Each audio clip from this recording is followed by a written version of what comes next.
दीवानगी से मैं घबरा गया। 10 मिनट से हम किसिंग कर रहे थे। मौका नाजुक था, कोई किसी भी वक्त आ सकता था। मैंने उसको तसल्ली दी और आहिस्तगी से इससे अलग हो गया। मैंने कहा, मेरी जान, अपनी हालत दुरुस्त कर लो, तुम थोड़ी देर बाद मेरे पीछे आ जाओ। मैंने आखिरी बार उसके होंठों पर किस किया और जाकर वहाँ से सबके साथ बैठ गया। आंटी ने कहा, बेटा अपनी अम्मी को फ़ोन कर लो ताकि उसे बता दो कि हम 11 बजे वाली गाड़ी से आ रहे हैं। मैंने कहा, आंटी अच्छा किया आपने मुझे याद दिला दिया। फिर मैंने अम्मी को कॉल की इत्तला दी और साथ ही बताया कि हम किस वक्त पहुँचेंगे। इस दौरान फ़ायज़ा आकर बैठ गई। मैंने देखा कि उसने पूरी तरह मेरी हिदायत पर अमल किया है, क्योंकि वो पूरी तरह फ्रेश दिखाई दे रही थी। अलबत्ता आंखों में थोड़ी सुर्खी थी। थोड़ी देर बाद अकरम ने अंदर आके इत्तला दी कि गाड़ी बाहर खड़ी है। मैंने टाइम देखा तो 10:30 से ऊपर था। मैंने और बाजी ने इनसे इजाज़त ली और आंटी ने बाजी को गले लगाया। बाजी आंटी को गले लगाकर रोने लगी। आंटी ने बाजी को तसल्ली दी। फ़ायज़ा मेरी तरफ देखकर मुस्कुराई, जैसे कह रही हो कि देखो, जो काम तुम मेरे साथ कर रहे थे अभी वो अम्मी बाजी के साथ कर रही हैं। ना बेटा, रो ना मत, हम सब आएंगे तुम्हारे घर और ये आना जाना लगा रहेगा। जब तुम्हारा दिल करे शहजाद तुम्हें ले आया करेगा। आंटी ने बाजी के आंसू पोंछते हुए कहा। बाजी फिर फर्दन फर्दन तीनों लड़कियों के साथ गले मिली और मैंने भी इनके साथ हाथ मिलाया। अब की बार फ़ायज़ा ने मेरे हाथ को ज़ोर से दबाया। मैं बेइख्तियार मुस्कुरा दिया। इस दौरान अकरम दोनों बैग गाड़ी में पहुंचा चुका था। तकरीबन 11:15 बजे सुजुकी वैन ने हमें अड्डे पर छोड़ दिया। वहां को जाने के लिए तैयार थी, लोग सवार हो रहे थे। अकरम ने मेरे साथ हाथ मिलाया और बाजी को सलाम करके रुखसत हो गया। हम भी गाड़ी में चढ़े। कंडक्टर ने टिकट देखकर आखिरी सीट के आगे वाली सीट की तरफ इशारा किया। आप वहाँ बैठ जाएं। मैंने दोनों बैग सीट के नीचे रखे, बाजी को शीशे की तरफ बिठा दिया और खुद साथ वाली सीट पर बैठ गया। गाड़ी अपने टाइम पर चल पड़ी। मैंने गाड़ी में नज़र दौड़ाई, गाड़ी फुल सीटेड थी। हमारी लाइन के साथ वाली सीट पर एक छोटी उम्र का लड़का और बाबा टाइप आदमी बैठे हुए थे और इससे अगली सीट पर एक जवान जोड़ा बैठा हुआ था। दोनों मियाँ बीवी लगते थे। हमारे आगे वाली सीट पर 2 मामार हजरात बैठे हुए थे, ज़रा ऊंची आवाज़ में बातें कर रहे थे। शायद दोनों ऊंचा सुनते थे। हम दोनों भी बातें कर रहे थे। बाजी ने कहा, शहजाद आंटी लोग बहुत अच्छे हैं। मैंने कहा, बाजी इनके साथ आपकी वाकफियत कैसे हुई?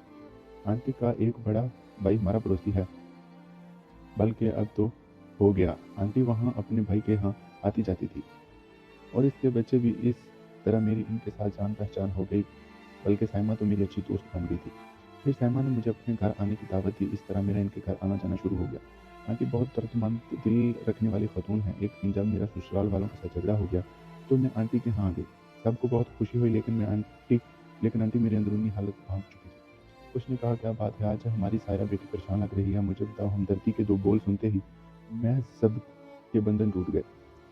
फिर फूट फूट के रोने लगी। आंटी ने देखा कि बेख्तियार उठा के मुझे अपने गले से लगा लिया। ना मेरी बेटी, रोना मत, मुझे बताओ क्या शौहर के साथ झगड़ा हुआ है? मैंने हाँ में सर हिला दिया। आंटी ने मुझे तसल्ली दी और तुम फिक्र मत करो, मैं सब संभालूंगी। आज से तुम मेरी साइमा की तरह बेटी हो। फिर आंटी ने अकरम से कहा, जाओ अपने मामू को बुला के लेके आओ। और फिर जब आंटी का भाई आया तो आंटी ने पूरा किस्सा उसे सुनाया।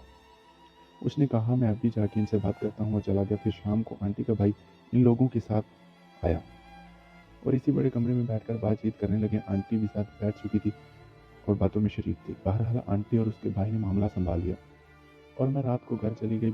फिर तो जब भी इसी तरह होता मैं यहाँ चली आती। फिर ये लोग मामला रफा दफा कर देते। बाजी ने मुझे पूरी सूरत हाल बता दी। और तुम बताओ, फ़ायदा के साथ सेटिंग हो गई? बाजी ने अचानक कहा। मैं गड़बड़ा सा गया। कैसी सेटिंग बाजी? बाजी ने कहा, बच्चों मुझसे कोई बात छुपी नहीं है। जब से तुम यहाँ आए हो तुम्हारी एक एक हरकत पर मेरी नज़र है। मुझसे तुम्हारी कोई भी हरकत छुपी नहीं है। मैंने तो साइमा को अपनी भाभी बनाने का सोचा था। फिर बाजी ने अचानक मेरा कान पकड़ कर कहा, सच सच बताओ, जब फ़ायज़ा बाहर गई थी तो तुम उसके पीछे बाथरूम का बहाना करके गए थे? मैंने कहा, हाँ बाजी, मैं फ़ायज़ा से मिलने गया था। लेकिन आपने कैसे नोट किया? बाजी ने कहा, बच्चों मैंने तुम्हारी आंखों में फ़ायज़ा के लिए और फ़ायज़ा की आंखों में तुम्हारे लिए बालहानापन देख लिया था। जब मैंने तुम्हें ठोका था और आते वक्त फ़ायज़ा की आंखों की सुर्खी देख कर मुझे पता चल गया था कि वो रोती रही है। बहरहाल साइमा ने सही, फ़ायज़ा सही, मैंने लजाहत से कहा। बाजी फिर आंटी से मांग लो ना फ़ायज़ा को मेरे लिए। तो बाजी ने मेरे कान पर चुटकी भर कहा, अरे बुद्धू, तुम्हें यहाँ मैंने क्यों बुलाया? ताकि आंटी तुम्हें देख ले। और मैंने आंटी के साथ तुम्हारे रिश्ते के बारे में बातचीत भी की है, लेकिन वो साइमा के लिए थी, अभी फ़ायज़ा के लिए करूँगी। ओ यू आर ग्रेट बाजी, मैंने खुशी से मलबूब हो गया। और फिर मैंने पूछा, बाजी आंटी ने फिर क्या कहा? बाजी बोली, आंटी तो राज़ी है पर उनके शोहर से बात करनी है, इसलिए अम्मी और अब्बू को आना पड़ेगा। लेकिन तुम फिक्र ना करो, मैं खुद अपने प्यारे भाई के लिए ये रिश्ता करूँगी। बाजी ने मेरी तरफ प्यार से देखा। लेकिन मेरे बारे में अम्मी अब्बू से क्या बात करोगे? बाजी तुम फिक्र मत करो, आप फिक्र ना करें, मैं सब संभालूंगा। मैंने बाजी को तसल्ली दी। मैंने महसूस किया कि बाजी की आंखें भारी हो रही थी।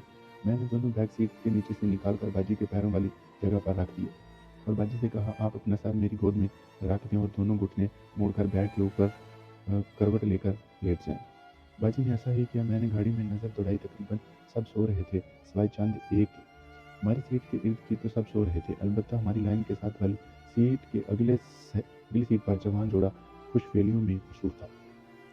मैंने ध्यान से देखा तो मेरे रन में जिंदगी की लहर दौड़ गई। वैसे तो घड़ी में अंधेरा था, लेकिन दूसरी गाड़ियां गुजरने की वजह से अच्छी खासी रोशनी होती रहती थी। वो आदमी अपनी हम सफर के मुंह में दबा रहा था। लड़की के हाथ भी हिल रहे थे। मैंने गौर से देखा तो वो इसकी शलवार के अंदर हाथ डालकर लान से दे रही थी। क्योंकि कमीज का दामन हाथ की हरकत से उछल रहा था, इधर मेरा लान तन गया। फिर उस आदमी ने आगे बढ़कर उसके होंठों पर किसिंग करने लगा। मेरे लान ने ऊपर की तरफ झटका खाया। मैं ये भूल गया था कि मेरी गोद में बाजी सर रख के सो रही थी और इसकी गाल लान के ऊपर थी। तो लान सीधा बाजी के गाल पर लगा। जोश की वजह से दूसरी बार फिर लान ने गाल पर जरब लगाई। बाजी थोड़ी किस्मसाई, फिर उसने हाथ से टटोला के किस चीज़ को गाल ने थपथपाया है। मेरे तो 14 तबक रोशन हो गए जब बाजी के हाथ में मेरा लान आ गया और मुझे बहुत मज़ा आया, क्योंकि ज़िंदगी में पहली बार किसी दूसरे के हाथ में लम्स से आशना हुआ था और इसके टच करने से जो करंट पूरे बदन में दौड़ गया वो मज़ा बयान से बाहर है। मैं घबरा गया कि अब क्या होगा, लेकिन मेरी हैरत की इंतहा न रही जब बाजी ने मेरे लान को सहलाना शुरू किया। मैं साकत बैठा था। मुझे बेइंतहा मज़ा आ रहा था। बाजी मेरे लान को बाकायदा टटोलने लगी। कभी उसकी लंबाई रुख, कभी मुट्ठी में भर लेती, मोटाई को जांचती तो कभी टोपे को उंगलियों से महसूस करती। मैं तो मज़े की बुलंदियों में बर्बाद कर रहा था। मेरा लान लोहे की तरह सख्त हो चुका था। जब काफ़ी देर गुजर गई तो मैं समझ गया कि बाजी मज़ा ले रही थी, लेकिन ये मेरी गलतफहमी थी। इसकी वजह आपको आगे चलकर समझ आएगी।